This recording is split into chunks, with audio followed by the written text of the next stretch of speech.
Gotta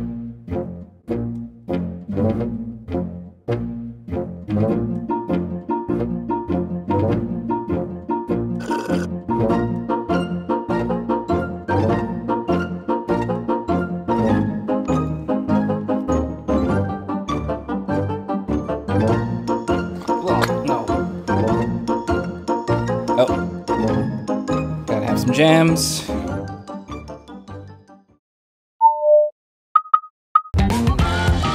Next.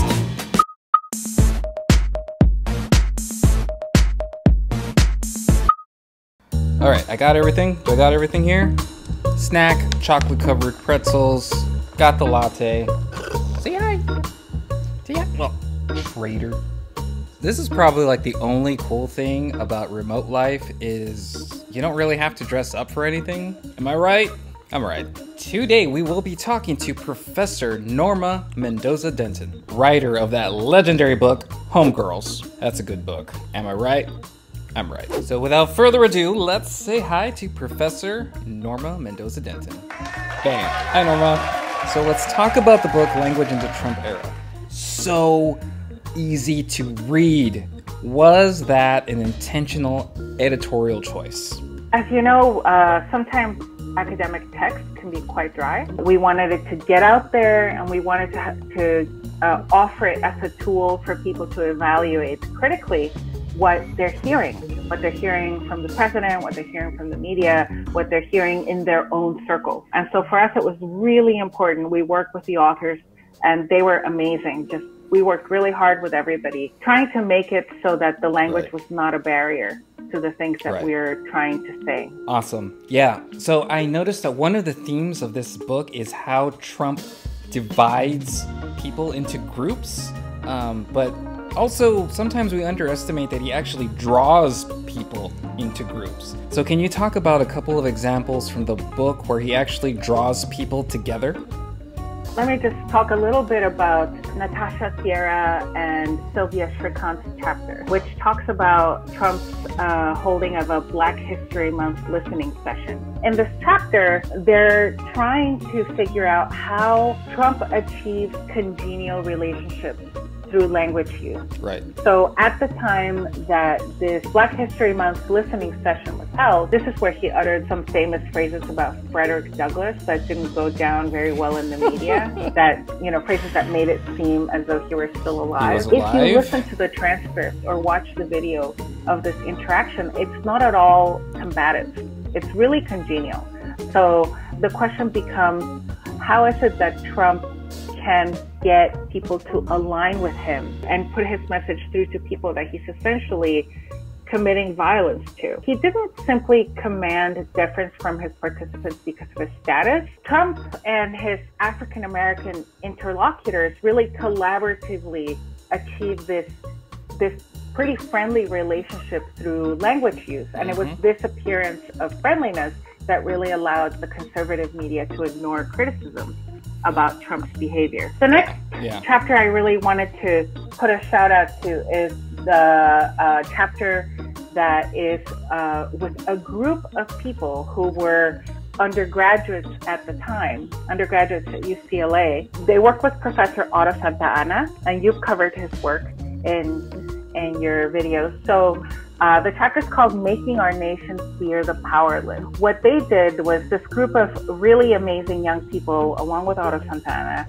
worked on an amicus brief to the Supreme Court for the DACA case. And obviously, the DACA case turned out positively for DACA recipients, but it's not being carried out. The will of the Supreme Court is at present not being carried out. But one of the things that they did, which is amazing, is they reviewed over 300 of Trump's speeches and 6,000 tweets. They're able to take all of this data of Trump is the data source that will never shut up. Their question was, how is it that the public is guided in their reasoning about DACA? This group talks about how, in order to generate support for their genocidal vision, the Nazis exploited the way that human beings make sense of the world by promoting a false worldview through metaphors.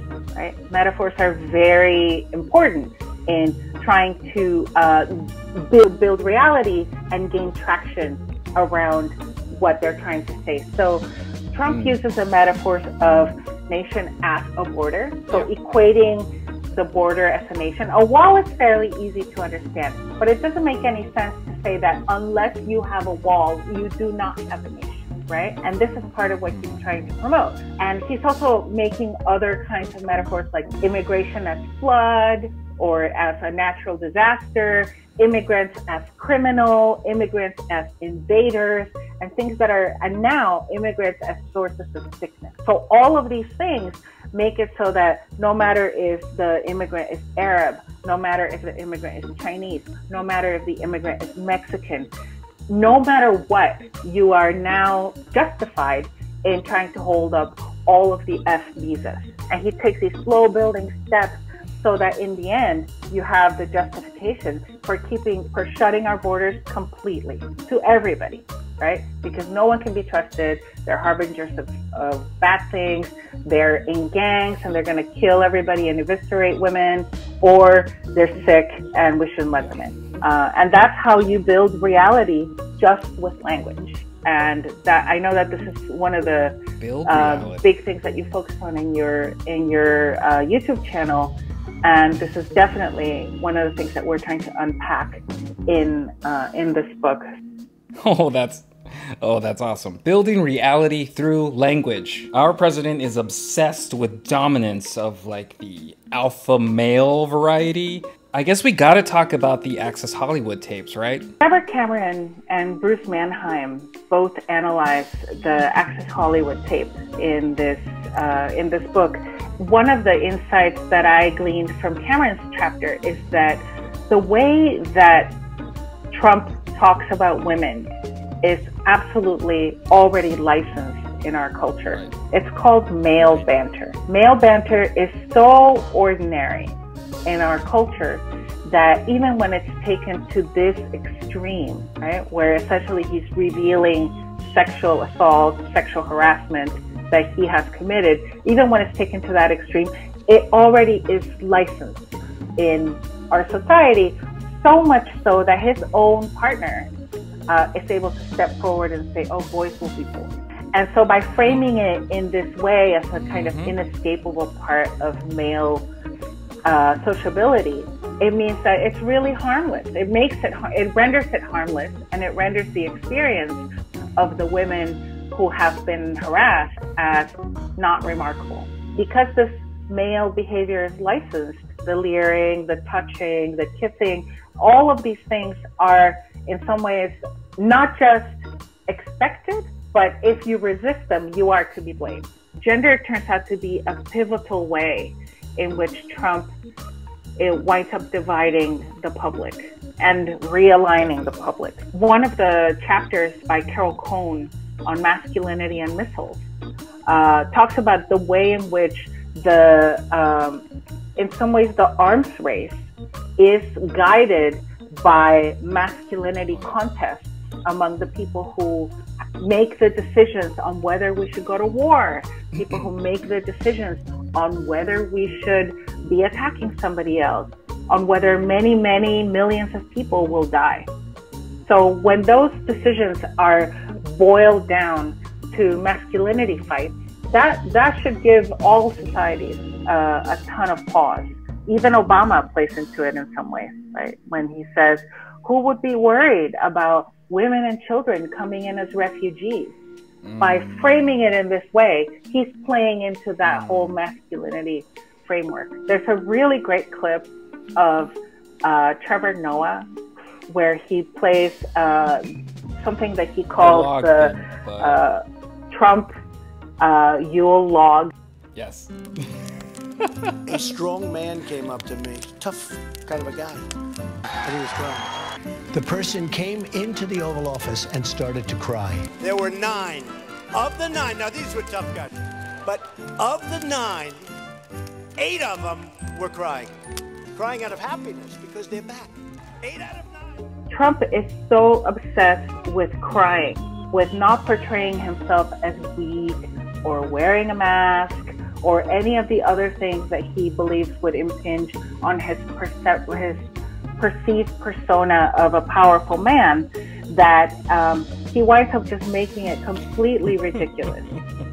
So that any global leader who appears tough is going to get his approval, and any global leader who appears like they want to affiliate with people is going to be disapproved of. And this goes right into the way that he handled the protests as well. So at some point he had a meeting with the governors and berated them for being weak, right? But if you see people lawfully protesting the government as challenging your authority, first and foremost, that's how you're going to interpret protest. You're not going to think, what are they protesting? Right. What is their grievance? What is the people's grievance? That's not even part of the equation, because the main thing is your masculinity is challenged, your authority is being challenged. And by setting it up this way, I mean, I think it's only made the protests more intense, and the agonizing suffering that people are, trying to put out there completely out of, it's basically not part of the conversation within the Trumpian circle, right? Because the conversation turns out to be how to quell the protest. So when we were setting up this chat, you reminded me how important it is to put Trump in a global and international context. Your chapter does this. Can we talk about your chapter a little bit? My chapter is called We Latin Americans Know a Messianic Autocrat When We See One. And it's really meant, for me as a Latin American person, I'm originally from Mexico, I see a lot of parallels between the ways that we have gotten to know Latin American dictatorships, some of the things that Trump has been trying to do with his autocratic rule here. And so, there's a way in which Trump presents himself as the savior of the United States, right? Like, make America great again, keep America great again. And he's famous for saying that only I can deliver you, the public, from the destruction that is America. Right. People are laughing at America all over the world, and only I can fix it, right? So he presents himself as a type of messiah, not unlike some, good old-fashioned Latin American dictators. There are very strong parallels between both messianic right figures, such as Jair Bolsonaro, and messianic left figures in Latin America, such as the current president, Andrés Manuel López Obrador, whom we call AMLO in Mexico, right? So all three of these people wind up putting themselves as, we are the only ones who can solve the problems of our respective states, putting themselves forth as, we are going to select a group of people against whom we're going to set ourselves up in order to create this dissonance, in order to solve the problem that they are. And it turns out to be a very identifiable dynamic, right? In Brazil, the dynamic is against people in the interior, indigenous people who are, living essentially in pretty much reservation/concentration camp. Bolsonaro has absolutely no concept of how to deal with climate change, so he exploits and exploits and exploits the indigenous land and just perceives people there as being part of his opposition, right? In a very, very different way, AMLO has decided that the people that were in power before, the previously corrupt Mexican government people, are the problem, and all of their cronies. So he's gone on this rampage against the fifis, right? Like these upper class Mexicans. And it's really interesting to see how in all three of these cases, whether from the left or from the right, you have a kind of messianic autocracy that gets pulled together. So that's something that I think is really interesting in terms of political analysis of some of the commonalities that dictatorships can have. I'm not Not necessarily ready to support AMLO as a full-on dictator, but definitely having tendencies, and similarly with Trump.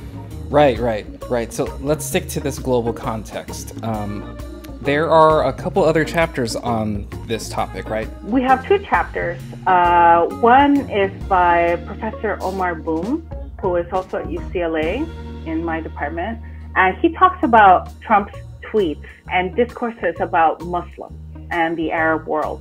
So there's if you go into the data, you can find a really interesting divergence where when he identifies Muslim countries, usually they're enemies. They're enemies of the United States. Right. They're terrorists. They're trying to kill us and so on. Right. But then there's a specific type of Muslims who don't really get identified as Muslims. They are Trump's rich Arab friends. And those are the Mohammed bin Salman, or MBS, the MBS crowd. He will portray his rich Arab friends as people that he knows, people that he likes, people that he talks to all the time. I was just talking to him last week. And then he will portray the unwashed masses of Muslims as people who are very dangerous and that we have to keep out and that we need to protect ourselves against. That in itself shows that it's not necessarily an evenly paved view of reality either, right? There's a class difference that he's very keen on and that he orients to. So the people that are in his same social class and that he deals with more frequently turn out to be, exceptions to the these are troublemakers rule. And he will go to bat for them in many important ways, financially and on the world stage. The last chapter in this international situation that I want to talk about is called Rejoinders from the Shithole, and it's by Quentin Williams. Quentin Williams is a professor in South Africa, and he picked up on Trump's insistence that we had to keep out the people from shithole countries. And what exactly does this mean, and what does this mean to South Africans? So he goes through some really interesting parodies of Trump's shithole nations comments. Professor Williams is just a fantastic writer also. Okay, so if there was one thing that you wanted the readers to walk away with, what would that be? Well, I think that the main thing that my co-editor and I, Janet McIntosh and I, as well as all the authors that we were lucky to work with, would like people to get out of this book is the idea that you yourself have the power to analyze what's being presented to you. This should be your number one priority when you receive a message from somebody in power. Is how are they constructing the world in order for me to swallow what they're trying to say? How am I supposed to suspend disbelief? How am I supposed to buy what he's selling? So for me, one of the main things to do, I mean, you can pretty much play bingo or beer pong or whatever every time he comes up with one of these strategies. I'll draw your attention to one called Reactive Reversal. It's a discourse sequence, right? So rather than him using a specific word like I make grown men cry or a specific turn of phrase, this is called Reactive Reversal.